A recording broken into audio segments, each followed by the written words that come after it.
Today is April 19th. Welcome to Big Book Daily. My name is Rob. I am an alcoholic. It's a thrill, honor, and joy to be here with you today as we journey through the Big Book of Alcoholics Anonymous and the 12 Steps and 12 Traditions. Today out of the Big Book, we're going to be reading Personal Stories Part 2, They Stopped in Time. Story number 6, we're going to finish that story, Student of Life, by reading pages 324 through 327. And out of the 12 and 12, we're going to continue our journey through Step 12 by reading page 118. So with that, my friends, hope you're doing well today. Life is good over here. We've been given a brand new set of 24 hours, and it's up to us who we decide to be today. It's a pretty good day to have a good day. So with that, let's go ahead and get to the good stuff. So if you recall from yesterday's reading out of the Student of Life, we see that our friend here, once again, this is a trend, her life is becoming unmanageable. She's drinking every day. She tries to change locations when she's offered a chance to work at a different job in a different state. And things are not working out for our friend here. On 324 it says, I watched myself get off of the sofa and pour myself a drink. When I sat back down on the sofa, I started to cry. My denial had cracked. I believe I hit bottom that night, but I didn't know it then. I just thought I was insane. I proceeded to finish the half-gallon. So she's trying to stop. She knows she wants to stop, yet she continues to drink. And now she is going to this trade show with her boss. And her boss and their friend, they love to party. And she's afraid that this is going to really mess up her obsession. It says, the obsession spoke to me every day on the top of 325. So we're going to find out what's going to happen on this whole trade show here and see how our story ends. And we know a happy ending's coming. So I'm curious to see how this ends for us. Top of page 325. I arrived late on Friday and managed not to drink that night. The next morning at the show, I was offered the gift that changed my life. Our Hawaiian sales rep seemed frustrated. I thought he was disappointed that he hadn't managed to write an order for a couple that he had just finished working with. I went over to console him. He said no, his mood had nothing to do with the couple. Instead, he explained that just this week he had lost his girlfriend, dropped out of school, lost his apartment, and also lost his full-time job. He added, I'm an alcoholic. I've been sober for a year and a half, except I just drank again this past week. I'm a mess about it. At that very instant, I heard one word in my head. The word was now. I knew it meant, say something now. To my amazement, I spoke the words, Mike, I think I'm one too. Mike's mood instantly changed. I recognized now it was hope. We started talking. Among other things, I told him that I hadn't had a drink for about a month, but I didn't go to AA. When he asked why I had avoided AA, I told him it was because I didn't think that I had hit bottom. Somehow he didn't laugh, but said, You hit bottom when you stop digging. He took me to my first 3 AA meetings. It was the second meeting that clinched my resolve to pursue sobriety. There were about 35 people in attendance, but the space was small, so the meeting seemed very crowded. Being from out of town, I stood up and introduced myself when asked by the chairperson. Later on in the meeting, the chairperson called on me to share. I got up and somehow walked over to the microphone and podium. I'd never been so nervous in my life. But the words came out naturally as I described the events that led up to the meeting that night. As I spoke, I looked around the room. More importantly, I looked at the faces of the people in the room, and I saw it. I saw the understanding, the empathy, the love. Today, I believe I saw my higher power for the first time in those faces. While still up at the podium, it hit me. This is what I had been looking for all my life. This was the answer, right here in front of me. Indescribable relief came over me. I knew the fight was over. Later on that night, still reeling in the ecstasy of relief and hope, I remember the afternoon in the bathroom stall at college after my first class when I was so certain I'd found the answer in alcohol. I could clearly see now that that had been a lie. That is the description that fits alcohol best for me. It's a lie. An evil, insidious lie. And I chased that lie for a long time, even when it was obvious that I was going nowhere and killing myself while doing it. At that AA meeting, when I looked out over all the faces, I finally saw the truth. When I returned home, I threw myself into AA. I did 90 meetings in 90 days, got a sponsor, and joined a home group. I did everything that was suggested. I made coffee, took commitments, I got involved with service. I rode the roller coaster of early sobriety. Every second was worth it to get where I am today. It's very important to my recovery to study and to work the steps. To this day, I still make at least 2 step meetings a week. I have a sponsor who guides me through the steps gently but firmly, with a sure-handedness I hope that I'm able to emulate with the 2 women that I now sponsor. The promises have begun to materialize for me, and there's still so much work to do. It is almost impossible to adequately describe how much the program has given me, even in just these 6 short years. I have been financially supporting myself in my own apartment for 5 years and plan to buy a house next year. I've secured a good job with a promising future. My income has increased more than 150% since I got sober. But just as material losses are not necessary to indicate alcoholism,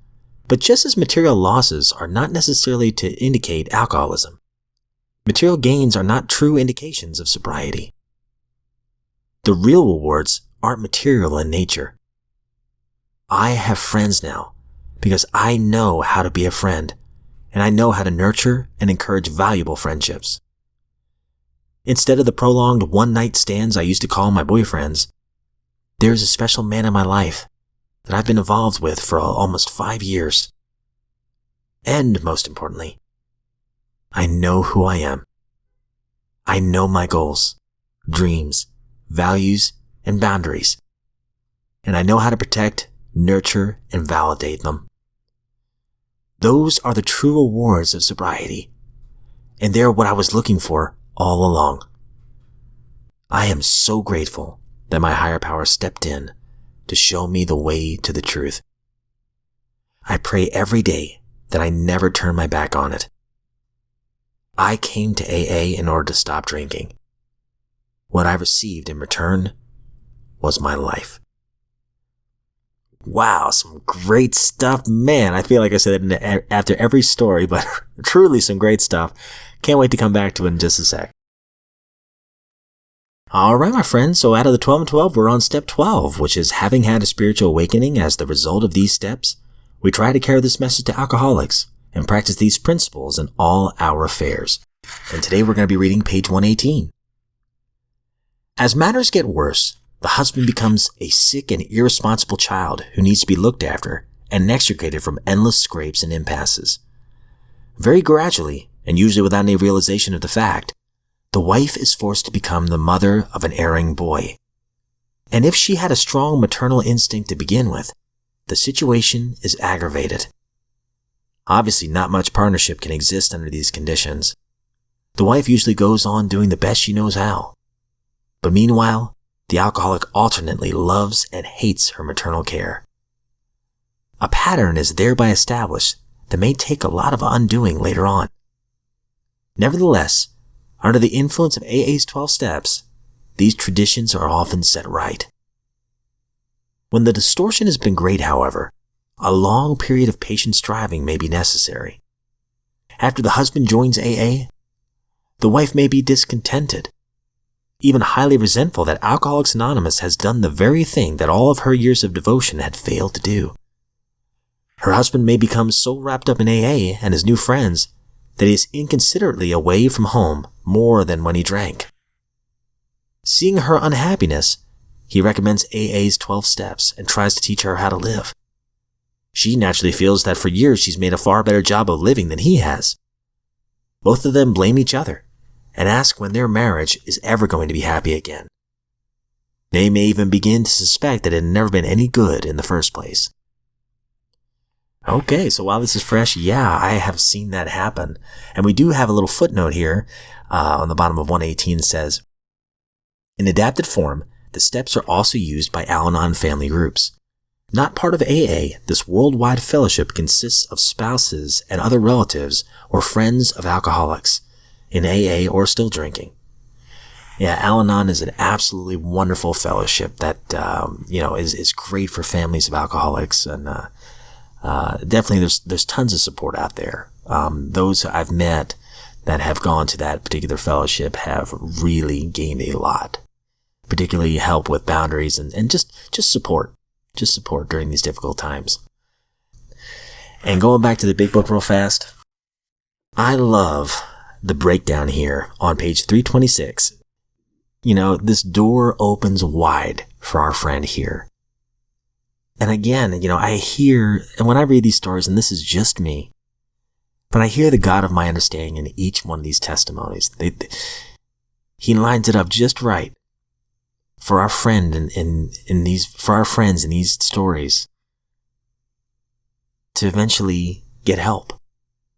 So she's at this work trip and one of her friends is really upset, and that he admits that he's an alcoholic.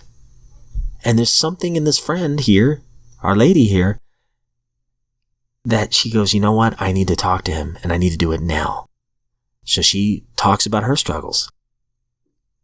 So the coworker says, hey, have you ever thought of AA? Here, why don't I take you to one of the meetings? And I love what he says here. We've actually referenced this line before. I didn't know it actually came from this story, so that's pretty neat. The friend says to our narrator here, you hit bottom when you stop digging. That's a great line. So he takes her to the first few AA meetings, and she instantly falls in love with the group.